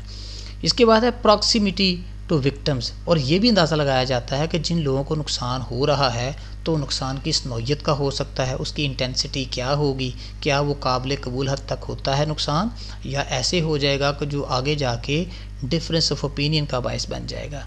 फिर है जी कंसंट्रेशन ऑफ इफ़ेक्ट, यानी अब फिर ये देखना कि जो उसके असरात हो सकते हैं, either right or wrong, either bad or correct, जो भी आपने देखना है कम से कम इसका ये अंदाज़ा ज़रूर लगाना है कि इसके कॉन्सेंट्रेशनल इफ़ेक्ट्स क्या हो सकते हैं। मसलन how concentrated is the effect of the action on the victim, यानी अगर एक बंदे ने शिकायत की है कि मेरा नुकसान हुआ है, तो क्या ऐसा निज़ाम वज़ा कर दिया गया है कि उसकी जो हक तलफ़ी हुई है उसको रीस्टोर कर दिया जाए, या उसका जो नुकसान हुआ है उसको पूरा कर दिया जाए, कंपनसेट कर दिया जाए। तो ये चीज़ बड़ी अहमियत की हामिल होती है। और फिर है ग्रेटनेस ऑफ हार्म, यानी कितना बड़ा नुकसान हो सकता है। यहाँ तो था प्रोबेबिलिटी ऑफ हार्म, और इधर है greatness of harm, how many people will be harmed, कितने लोगों को नुकसान हो सकता है। तो अमूमी तौर पे अदारों के अंदर इन तमाम चीज़ों पे फोकस करके इसकी इंटेंसिटी डिसाइड कर ली जाती है। Ethics in the international context, अब कुछ चीज़ें ऐसी, जैसा कि मैंने शुरू में कहा कि कुछ चीज़ें यहाँ पे स्टैंडर्ड ख्याल की जाती हैं, कुछ और सोसाइटीज़ में स्टैंडर्ड ख्याल की जाती हैं। जबकि यहाँ पे बिज़नेस एथिक्स की बात हो रही है, तो एथिक्स ऐसे जो इंटरनेशनल यानी बैनुल-अक़वामी सतह पे मान लिया जाए। पहली चीज़ है ethical standards are not universal. वही बात आ गई कि एथिक्स हर सोसाइटी के, हर मुआशरे के, हर रीजन के, हर कॉन्टिनेंट के डिफरेंट हो सकते हैं। क्यों? मुख्तलिफ़ कौमियतों के, मुख्तलिफ़ मज़ाहब के मानने वाले लोग पाए जाते हैं, तो उनके जो हालात हैं, जो प्रैक्टिसेस हैं, जो रवायात हैं, जो कवानीन हैं, जो रसूम हैं, वो डिफरेंट हैं। Social and cultural differences determine the acceptable behaviour, यानी एक सोसाइटी के अंदर जिस किस्म की प्रैक्टिसेस हो रही हैं वो डिसाइड करते हैं। मैं छोटी सी एग्जांपल देता हूँ कि हमारी ईस्टर्न सोसाइटी के अंदर मर्दों और औरतों का हाथ मिलाना आपको इतनी अच्छी नज़र से नहीं देखा जाता, लेकिन यूरोप के अंदर, अमेरिका के अंदर या डेवलप वर्ल्ड के अंदर ये एक प्रैक्टिस की बात है, रूटीन की बात, इसको इतना ज़्यादा नोटिस नहीं किया जाता। इसी तरह फॉरेन करप्ट प्रैक्टिसेस एक्ट कि करप्शन के मतलब मुख्तलिफ, देखिए करप्शन बज़ाहिरी तौर पे हमारी सोसाइटी में सिर्फ पैसे की माली खुर्द-बुर्द जो है उसको करप्शन का नाम दिया जाता है। हालांकि करप्शन की बहुत सारी डेफिनेशंस हैं। बैड बिहेवियर भी करप्शन है, पैसे की खुर्द-बुर्द करना भी करप्शन है, झूठ बोलना भी करप्शन है, बहतान भी करप्शन है, अपने ओहदे का गलत इस्तेमाल करना भी करप्शन है, और दूसरों को परसुएट करना, गलत तरीक़ों से मोटिवेट करना, ये भी करप्शन है। तो ये बेसिकली ये जो फॉरेन करप्शन प्रैक्टिसेस एक्ट है, इसमें चीज़ों के ऊपर मैक्सिमम जो है एग्री करने की कोशिश की गई है। लेकिन फिर मैं वही बात कहूँगा कि जो करप्शन है इसकी डेफिनेशन मुख्तलिफ सोसाइटीज़ में मुख्तलिफ है। मसलन चाइनीज़ सोसाइटी की बात करते हैं, वहाँ पे जो अखलाकियाती करप्शन है उसके ऊपर तो इतनी बात नहीं की जाती, लेकिन माली करप्शन के ऊपर वहाँ पे बहुत सख्त सज़ाएँ मौजूद हैं। इसी तरह हमारे यहाँ पे भी ऐसे ही है कि यहाँ तक अब हमारे यहाँ पे इल्ज़ामात की हद तक तो तमाम चीज़ें होती हैं। करप्शन पे आज यहाँ हमने पाकिस्तान में कभी किसी को सज़ा होते तो देखी नहीं है। तो करप्शन को एक नारा बना कर तो पेश कर दिया जाता है, लेकिन उसको प्रैक्टिकलिटी की तरफ नहीं लेके आया जाता है। और ग्लोबल कॉम्पैक्ट क्या है, जैसे ये कि देखें ये डायग्राम बनी हुई है कि छुपा के पैसे दिए जा रहे हैं, तो ये तो प्रैक्टिस हर जगह पे होती है। जो करप्शन देने वाला वो आउट ऑफ द वे या out of the box solution चाहता है अपने मसाइल का, तो इन मसाइल को हल करने के लिए फिर वो out of the box practices ही करता है। अब यहाँ पे ethics in an international context में बताया गया है, ये आप लोगों ने पढ़ लेने हैं कि ह्यूमन राइट्स जो हैं इसके मतलब कवानीन क्या हैं, लेबर स्टैंडर्ड जो हैं इनके कवानीन क्या हैं, और एनवायरमेंटल स्टैंडर्ड जो हैं वो क्या हैं। तो सबसे ज़्यादा तो ऑर्गेनाइजेशन के मेंबर्स के मतलब यानी जो लेबर स्टैंडर्ड्स हैं वो 4 स्टैंडर्ड्स दिए हुए हैं, एनवायरनमेंट से रेलिवेंट ये 3 स्टैंडर्ड्स दिए हुए हैं, इनको देख लेना आपने। और यहाँ पे ह्यूमन राइट्स की बात की गई है। और चूँकि ह्यूमन राइट्स तो हर जगह पे ऑलमोस्ट एक जैसे ही होते हैं, बेशक बाकी चीज़ें सोसाइटी टू सोसाइटी वेरी करती होंगी, लेकिन इंसान तो इंसान है और बुनियादी तौर पे इंसान फिर मज़हब की कैद से आज़ाद है। तो इनकी जो बेसिक जो इनके राइट्स होते हैं, जो इनके हकूक़ होते हैं, वो इनको ज़रूर देने चाहिए। तो ये स्टूडेंट्स आपने खुद ही एक चीज़ को देख लेना है। अगला थोड़ा सा इशू एक आखिरी देख लेते हैं कि how managers can improve ethical behaviour in an organisation. यानी मैनेजर्स का रोल क्या हो सकता है ऑर्गेनाइजेशन के अंदर एथिकल स्टैंडर्ड्स को बनाने में, उनको इम्प्लीमेंट करने में, और पोस्ट फॉर्मेशन के तौर पे उसका बिहेवियर जांचना कि इसकी इम्प्लीमेंटेशन जब की है तो उसके असरात सोसाइटी पे या उस ऑर्गेनाइजेशनल मेंबर्स पे क्या आ रहे हैं। तो सबसे पहले इसके अंदर क्या होगी, एस्टेब्लिश कोड्स ऑफ एथिक्स, यानी मैनेजर पहले ऐसे अखलाकी कवानीन मुरतब करेगा एंड डिसीजन रूल्स, और ये भी बताएगा कि कोई जो एथिक है यानी कोई अखलाकी कानून है वो किस हद तक एक्सेप्टेबल है और किस हद तक नहीं है। हायर इंडिविजुअल्स, ऐसे लोगों को हायर करेगा with the high ethical standards, जिनके अंदर उन एथिक्स की हाई प्रैक्टिस मौजूद होती है, वो उसको अच्छे तरीके से अपनी ज़ात पे अप्लाई कर रहे होते हैं। लीड बाय एग्जांपल, और अच्छा लीडर तो वही होता है जो सिर्फ कहे नहीं बल्कि अपनी ज़ात से, अपनी बिहेवियर से और अपनी प्रैक्टिस से वो चीज़ साबित करके दिखाए। Number 4, set realistic job goals and include ethics in performance appraisal, यानी वो जो चीज़ें कानून के तौर पे इम्प्लीमेंट करे तो फिर उस चीज़ को परफॉर्मेंस अप्रेजल का हिस्सा भी बना दे ताकि होल ऑर्गेनाइजेशन पे वो चीज़ अप्लाई हो जाए। प्रोवाइड एथिक्स ट्रेनिंग, और जिनको इसका पता नहीं है, जिनको इस चीज़ की वजाहत नहीं हो रही, बिहेवियरल चेंजेस के लिए फिर उनको ट्रेनिंग सेशन करवाए जाते हैं, वर्कशॉप्स रखी जाती हैं। Number 6, conduct independent social audits, social audit किए जाते हैं, यानी लोगों के रवैये के मतलब जांच की जाती है।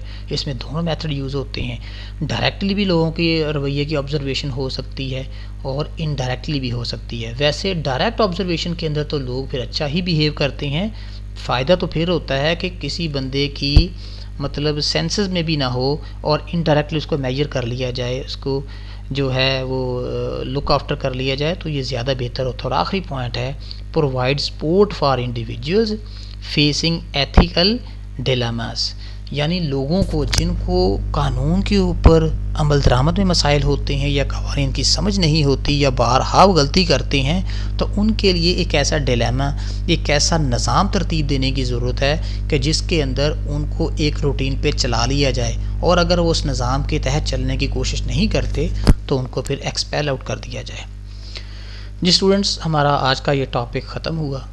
इंशाल्लाह अगले लेक्चर के साथ दोबारा हाज़िर होंगे। अल्लाह हाफ़िज़।